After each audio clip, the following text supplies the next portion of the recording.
This is the story of the last day of the dinosaurs. The year is 66 million years ago. It's late evening and the sky is filled with stars. Somewhere in the darkness above, an asteroid the size of a mountain is hurtling towards Earth.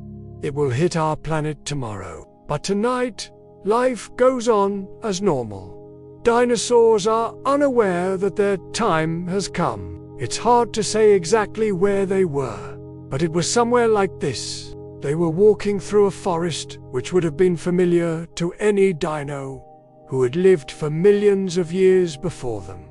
There are tall cycads everywhere, some as tall as 30 feet. These plants have been around since the Triassic period, so if the dinosaurs had needed a reliable food source, they could have relied on these plants throughout all of their existence. And just as they did, so too did the herbivorous ornithischians. They are more closely related to birds than to sauropods, but they still looked like dinosaurs. They had thick, sturdy legs and small heads and tails. Their beaks are not yet fully developed, but they use those beaks to strip the seeds from the top of the soil, dropping the shells on the ground for smaller animals to pick over later. Nearby, something much larger is eating the same thing. It's a hadrosaur, one of the most common dinosaurs of the late Cretaceous. Its name means heaped-up lizard in Greek. This particular one is a juvenile, though. It can't have been more than 2 or 3 years old when it died. That's because its skull is not fully fused and its teeth have not yet grown into their adult forms. But even as a baby, it was massive, weighing about 4 tons and measuring nearly 30 feet long. It would get even bigger, but only if it managed to survive. The late Cretaceous was a dangerous time to be a dinosaur. Herbivores had to watch out for meat-eaters, while the carnivores had each other to worry about. And then there were the relatives of Ankylosaurus, like Boreapelta, which used its tail club to bash apart the skulls of its prey. Hadrosaurs were too big to be bothered by these, but there were plenty of other predators that would happily take a bite out of anything this big. And here comes one now, a tyrannosaur. It's not Tyrannosaurus rex. Not all tyrannosaurs are T-rexes. This one is Tyrannosaurus regina, or the queen of the dinosaurs. It's actually very similar in size and shape to T-Rex, but it has a longer face with narrower jaws. Its teeth are also different. They're more serrated like a bread knife. This would have been perfect for slicing into the flesh of live prey, perhaps while the animal was still alive. The tyrannosaur was built for chasing prey. It had shorter, stronger arms than T-Rex and longer legs. This made it faster and more agile, but it couldn't run for long periods of time without tiring itself out. So it preferred ambushing its prey, pouncing on it from behind and catching it off guard. It does this to a pair of one of them gets away, but the other one is trapped. The tyrannosaur bites down on its leg, snapping the bones inside like carrot sticks. The hadrosaur screams in pain. The tyrannosaur shakes its head, trying to disorientate its victim. Then it takes another bite. The hadrosaur goes limp. The tyrannosaur roars in triumph and begins to eat. Meanwhile, a small ornithomimid watches from a distance.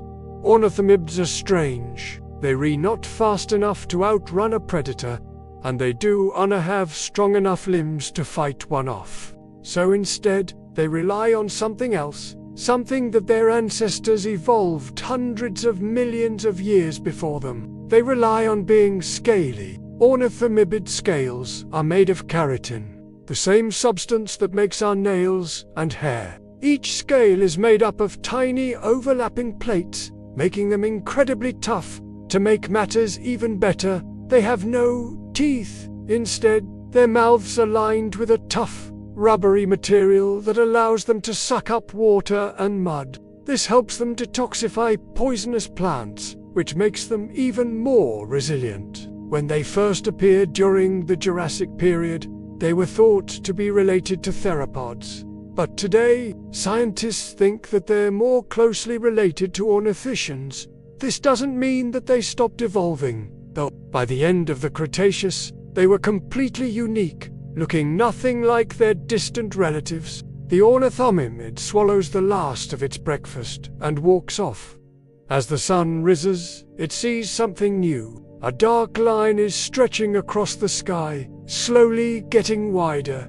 It's not a cloud, it's dust kicked up from the asteroid's impact. The air is hot and dry. Birds chirp from the trees. It's getting hotter now, so hot that the ornithomimid pants like a dog. The air smells strange, too, like rotten eggs, but it's too hot to bother with finding water. The ornithomimid keeps walking. Something in the back of its mind tells it that it needs to keep moving, that it needs to find somewhere safe. But it doesn't know why. All it knows is that it feels uncomfortable and scared. The heat is intense now. It's hot enough to roast a piece of meat in a minute. Even the tyrannosaur is seeking shade. It would normally chase down any animal foolish enough to wander out in the open. But not in this weather. It pants like a dog, too, and it's scared. In the back of its mind, something tells it that it should hide, that it should stay still and hope that whatever is happening will go away. But it doesn't know why. All it knows is that it feels uncomfortable and scared. In the distance, the sky is turning green. The ornithomid looks up, confused. It's never seen anything like it. The green turns to yellow, then to orange, then to red. The ornithomid squints against the brightness. It thinks that it might be going blind. Its head feels funny. It wants to lie down and sleep. But it can't. It tries to call out to its friends. But all that comes out is a weak chirp. It collapses onto the ground and blacks out. The tyrannosaur roars in anger and pain. Its head feels like it's splitting in two. It doesn't want to move, but it can't help itself. It stumbles forward and falls onto its face. It wants to get up, but it can't. It's too scared to look up at the sky. It doesn't want to see what's up there. It wants to hide, but it can't. It wants to scream, but all that comes out is a weak whimper. It closes its eyes and blacks out. A few hours later, the asteroid is just 20 miles above the ground. It's hot enough now to melt rock and metal. The ground beneath the ornithomid and the tyrannosaur is burning away, revealing the hot, molten rock underneath. The asteroid hits and the world ends. In the minutes that follow, more asteroids hit. Rocks are thrown into the air and the entire planet shudders. Days later, the non-avian dinosaurs are extinct. The asteroid caused such devastation that it wiped out 75% of all plant and animal species on Earth. It killed off mosasaurs in the ocean and pterosaurs in the sky, but some animals survived, including birds, turtles, and crocodiles. It would take millions of years before mammals began to thrive again, and although they inherited the Earth, they would never have been able to do so. If it wasn't for the asteroids, some things have to end before others can begin. But what do you think? Did the dinosaurs deserve to go extinct?